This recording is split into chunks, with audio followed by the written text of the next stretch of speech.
Tuesday, everybody. Today I am using one of my favorite expressions of all time, not today, Satan, to explain some inconsistent chronic migraine behavior. Now, if it's one thing I can always count on with my chronic illness, is for it to be inconvenient into my life. And times of great strain and stress, when you're not sleeping properly, eating properly, taking care of yourself in a way you normally would, migraines are more prone to react. Migraines love consistency. They want to be treated the same way all of the time, and it's always looking for an excuse to act up. Sort of like having a toddler gnawing at your heels, except mine is in my brain and controls most of my life. Now, on top of that, when I am running low on Botox, and what I mean by that is when my Botox appointment is right around the corner, I tend to feel a dip in it working.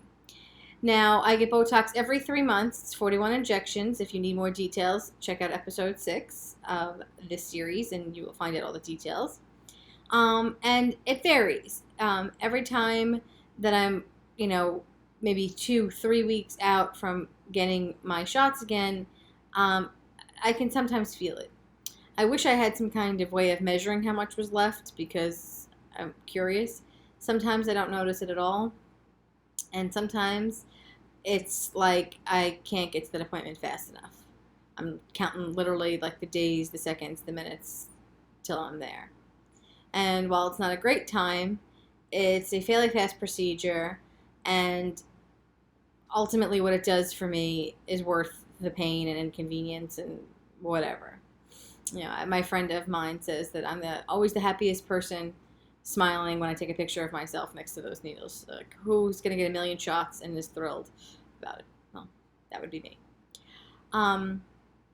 What it feels like sometimes is that, my head has a lot of tension, and now that I'm finally off preventative medicine, this past Botox injection I went last week, series was the first time I was off all of my preventative medicine well before my appointment, and I think I did start to notice a difference. The weather, of course, always acts a fucking fool when I'm about to get more Botox shots, and that is a big trigger for my migraines, so it's sometimes hard to gauge which is what, but nevertheless. So stress, or anything that's going to add to my physical or emotional plate, tends to set off my head. And there are 2 examples in which apparently subconsciously I said, "Not today, Satan," and inexplicably my head behaved. The first time I want to talk about is this past October. My mother had a valve replacement, open heart surgery. I was her primary caregiver, and as her daughter, it was a great deal of stress leading up to the surgery, throughout the procedure, and her care afterwards. Especially the 12 or 13 days she spent in the hospital. Maybe it was 9 days. I don't remember anymore. Sort of a fog. I didn't do nearly anything for myself except shower, brush my teeth, take my medication. I was on preventative medication at that time, and drive to the hospital. The hospital was almost 2 hours from my house, so for the first 4 days, 3 or 4 days that she was there, I slept at the hospital. There was a hotel upstairs, and the other days I just made the trek back and forth after spending, 10 or 12 hours at the hospital. I want to preface that with that, of course, that was my choice, but it was my mother, so it didn't feel like a choice, because whatever. But it was the beginning of October. The 23rd or 24th or so, because that's the schedule I'm on, would have been the week that I got Botox that month. And so I was running low. It had gotten cool here in the 5 boroughs of New York City, and I think that might have helped my head, but I lost 15 pounds in the 2 weeks my mother was in the hospital. So I'm talking about not eating or drinking or doing anything that my body really needed to. And it's probably the longest I've gone with taking such bad physical care of myself. And sleeping was non-existent. I would come home. By the time I got home, I would organize whatever I had to organize, go through mail, do whatever, and then go back to the hospital, pack my stuff for the next day. So I really wasn't even thinking about myself. And quite frankly, I forgot about my head. And so after all had been said and done, and a few weeks had gone by, and it was time for my Botox, it was like the first time I was leaving her after she had come home. I left her with my uncle, and so I was just running to the Bronx to get Botox and running back again, another hour or so trip back and forth each way. And it occurred to me that my head didn't make a sound, peep, nothing. All that time that I was running amok. And I thought, can't believe my head behaved so well. First time I noticed it was when I went back for Botox to my neurologist's office, and we were just catching up, and I was telling her, and she's like, I can't believe your head behaved so well. I'm like, God, neither can I. Now, I think part of that was probably just adrenaline, or whatever pain I had, I just pushed out of my way. But it was sort of like my chronic illness was like, oh, I can't fuck with her now. She don't got time for shit. I mean, if you've seen my Tools of the Trade, A Man with a Plan, Cass, you know that I still had my pills with me. I still had snacks. Now, keep in mind, I wasn't not eating and not drinking because I couldn't. I just had no desire to, or was just trying to take care of her or occupy her in the hospital or whatever. And I carried food, drinks, back and forth, back and forth, back and forth. This to the point of ridiculousness. But just wasn't hungry. I was just too stressed to eat, which has never been my MO at any point of my life. I'm the kind of girl that would eat when just because I'm bored, but that time it just didn't feel appetizing. And so I can't believe that my head behaved. Now, I want to be very clear here because I don't even know. In the very early videos that I shared, I think it's maybe number 3 or 2. It's like the 5 things not to say to someone suffering from chronic migraine disease. And one of those things, because I was told repeatedly by this person, that, just wish it away. Don't think about it and you won't suffer so badly. And this was at the height of my illness, which of course I'm not in anymore, thank God, but that's a separate issue. And I want to be very clear that the time that I'm talking about now was not simply because I didn't think about it or wish it or any of those things. No one has control over a chronic illness, or an illness of any kind for that matter. It's not self-inducing. And so I want to be very clear that that is not the message I'm trying to communicate. I am sitting back and reflecting on times where my head just gave me a fucking pass. And it was a miracle because I really had no fucks left to give and no more time to deal with anything else. And I find that fascinating. I don't think that it has anything to do with me just not wanting a migraine. Because if that person who spoke so out of turn knew what it felt like to be so sick and how I clawed my way back through it, she would have never made an asinine comment like that in the first place. Anyway, back to my story. So my head just sort of gave me a pass. I got strep throat when I got home from the hospital. I don't know if that was from the disease. I was just running amok, run down. But it was sort of like, okay. And maybe I was also realizing that I was in a better place. I had started to wean off drugs last year, preventative medication. And I really suffered, a lot of withdrawal. I was on antidepressants for migraine management purposes. And getting off those were some of the hardest things I've ever had to do. And it just made me violently sick and took a really long time and a really big toll on my system. Over last summer, in fact, I was just a hot mess. Like, my stomach was atrocious. I couldn't keep anything down. I was like eating the driest, boringest food you can imagine. My head hurt all of the time. My thyroid, I have thyroid issues, and that decided to act a fool, so it was just suffering. So it's sort of a miracle that by October that hump had been over, corrected some of those issues, and my head mysteriously behaved. The other time I want to really talk about is a more recent example, and not something that I'm happy to share, but um, a couple of weeks ago, my family suffered a tragic death. My cousin, who was 41 and a 9/11 responder, uh, succumbed to sarcoidosis that he got because he was a 9/11 responder. And although he was very sick for a long time and suffering badly, his death was a very big shock. And the 2 days between his wake and funeral was also the time when Con Edison decided to cut 40,000 people's power without notice in Brooklyn. And I happened to be in one of those neighborhoods. So it was a very, very chaotic week. I spent some time in a family's house on Long Island to escape the nearly 102-degree heat that was not even an exaggeration of what the temperature was when they decided to cut the power. And then going to New Jersey where the services were and trying to be there for my family and trying to even process my own emotions. So it was, again, about a week or two before Botox was due. My head hadn't been feeling that great anyway.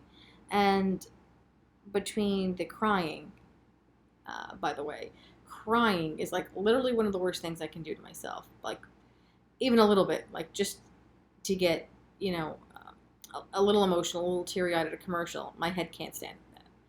My eyes are also really sensitive. They swell, they bug. It's not an attractive look. And my head pounds, sometimes for days afterwards.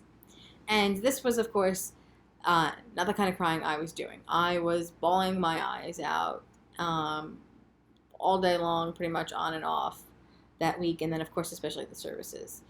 If you've ever seen Chicago Fire or anything on TV where they do a first responder's funeral, although a truly beautiful and poignant and moving and appropriate service, it is gut-wrenching. And I cried hard for the people, the actors I saw on TV. And so, of course, when it's someone you know and love and you're watching the people that you love suffer around, I can't even explain it. I try not to think about it anymore, quite frankly, because it was just, took a piece of me. And so with all of that, I never really got a migraine. Now, the day after the funeral, we came home, and I pretty much just lay down on the couch. I wasn't asleep. I wasn't anything. I sort of checked out mentally from my life that day. And maybe that was what gave my head some reprieve. I didn't make it do a goddamn thing. I took my, whatever I had to take, my supplements, my vitamins. I ate, certainly. Tried to stay hydrated, and I couldn't care less about anything else. And my head sort of went with the flow. Now, my eyes were swollen and red, and it looked like crap, but my head didn't really misbehave. I never even so much as took an aspirin. I felt a lot of tension. I felt a lot of pressure, but I was feeling that anyway because that's how I sort of know that the Botox was running out, and it had been raining quite a bit on and off. Between the heat, which is another big trigger for me. Humidity is not my friend. Either because of the heat that it causes, how hot you feel, or because it's going to rain. Rain is an enormous trigger for me, waiting for the rain. In fact, I slept all day this weekend, just on Sunday, because I didn't know it was going to rain, but I couldn't manage to stay awake. My head does this funny thing now, every so often. When I think it feels like it's going to be in pain, it sort of just, I could have slept 12 hours the night before. I'm unconscious. I can't keep my eyes open. Like, even though I know I want to get awake and I'm trying to get awake, it's sort of like trying to wake up from anesthesia. Like, I just can't get awake. My head's trying to protect itself. It started doing that a while ago. And then I wake up and it's pouring, and I'm like, oh, well, that's why I'm unconscious. It's like somebody slipped me a drug. So anyway, yeah, the funeral and all of that kind of stuff, my head just went with it. Amazing. Now, what I think it is a sign of, my first example was definitely adrenaline and just like survival mode. I'm really great under pressure, and I really think that's what that was. Just me kicking in, and like, you just get through it, you plow through it, and then you'll deal with it all later. But this last example, I think, is more of a sign of how far my head has come. The only consistent thing that my head ever did before was consistently cause a migraine or want attention or its needs taken care of. And I guess I have to realize that I have a new normal, a new consistency. And even though every day is a better, bigger stride in my health journey towards a more normal lifestyle, I guess I can't sort of believe it. And there's all these new examples and ways. I talked about going back to the gym. I talked about being able to read and write. There's just so many things. And I guess this is a bittersweet example of the same thing. That when I'm under stress or tragedy or emergency, although I'm going to be prepared and planned for whatever it may come, because that's just how I'm going to continue to live my life with chronic illness, is to be prepared to take care of it if it acts up in the middle of wherever I am, because that's just who I am. I don't always have to assume that it's going to do the worst thing. That maybe it doesn't have to consistently be a pain in my head. Maybe I can handle more. It can handle more. It's healed itself more. It's doing better. They say your cells change completely every 7 years in your body. I don't know where that puts me, but I feel like even though I still have some healthcare issues to deal with, some ramifications from the medication that I took for so long and from still living with a chronic illness and a couple other things, I am trying to have patience with myself and give myself and my body really credit for what it's doing for me now on a daily basis.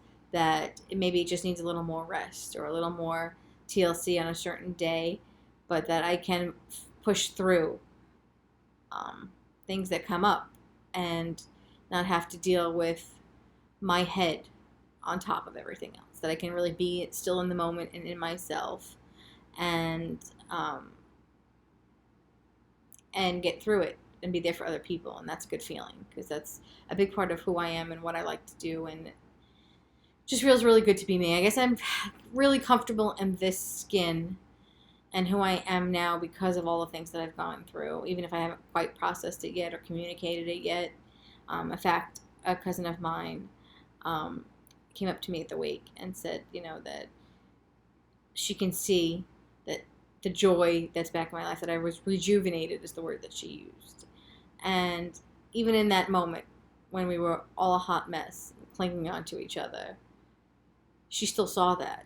And that made me feel really good, because it's someone I see on a family regular basis, but she's not in my everyday life. She doesn't know me on a daily basis. You know what I mean? And no one really knows what goes on in your house when no one else is watching, right? So by the time you see somebody at a gathering, whether it's a happy gathering or not, what they're seeing is just really whatever shell you're left with, how much of you is really in it. And then I feel like with my chronic migraines, that's really was one of the worst symptoms, besides, of course, the mind-blowing pain, was the feeling that I wasn't really in my body. Sort of like slightly removed, if that makes any sense. And I can't believe that I feel like I'm fully in it. It's sort of like when you're pulling on a glove and you haven't there's still a little bit of space and you haven't pulled it all the way in. That's what I always kind of felt like. But now I feel like the glove is firmly on. And it's like a second skin.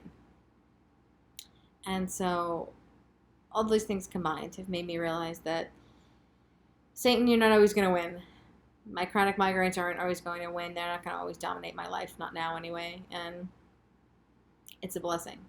So that's what I wanted to share with you guys today. So I hope that everyone out there is hanging on and doing all the things that they can, because one day I hope for you that will be your healthcare story too.